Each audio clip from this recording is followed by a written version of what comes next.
Барлықтарыңызға сәлем, менің каналыма қош келдіңіздер. Сіздермен бірге ұл болсын.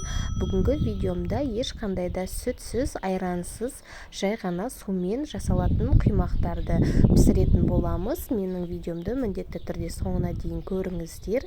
Маған тіркеліп лайк басып, комментарий жазып кетуді ұмытпаңыздар. Ажурный болып шығады. Осындай өте керемет дәмді, аз ғана уақыттарыңызды алады. Ең бірінші ыдысымызға 2 жұмыртқамызды жарып аламыз. Одан кейін осы жұмыртқамыздың үстіне қантымызды салып, және де венчиктің көмегімен араластырып аламыз. Осы массамыздың үстіне ендігі кезекте сұйық майымызды қосып, тағы да венчиктің көмегімен араластырамыз. Енді бөлме температурасында тұрған жылы суымызды құямыз.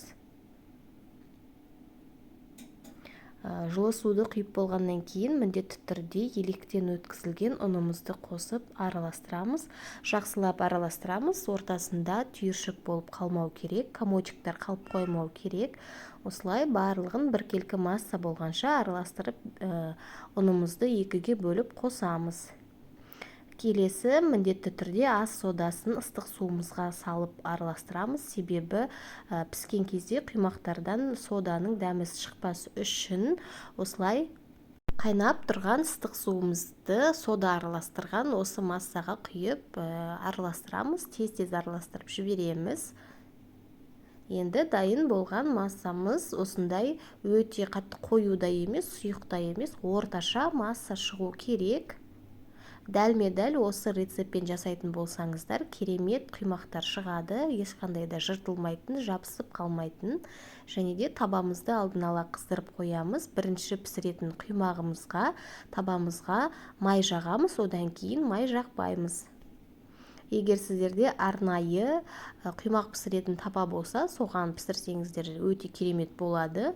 Осылай екінші шетін піскеннен кейін аударып, осылай қызыл қоңыр болғанша пісіріп аламыз.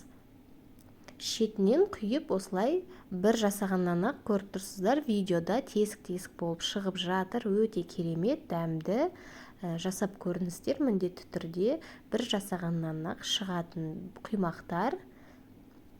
Осы рецептпен менде өте керемет құймақтар шықты. 15 немесе 20 құймақтар шығу керек. Егер де қаласаңыздар көп құймақ, осы рецепті 2 есе көбейтсеңіздер болады.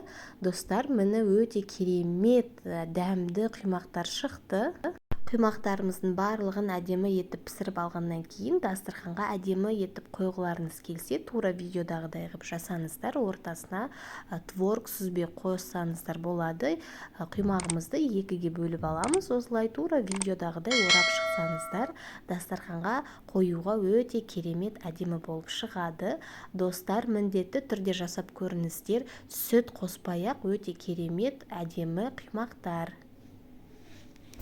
Сіздерге менің видеом ұнаса, міндетті түрде пікірлеріңізді қалдырып кетіңіздер. Менің каналыма подписаться етуді ұмытып кетпеңіздер. Сіздермен бірге болған ұл болсын, астарыңыз дәмді болсын.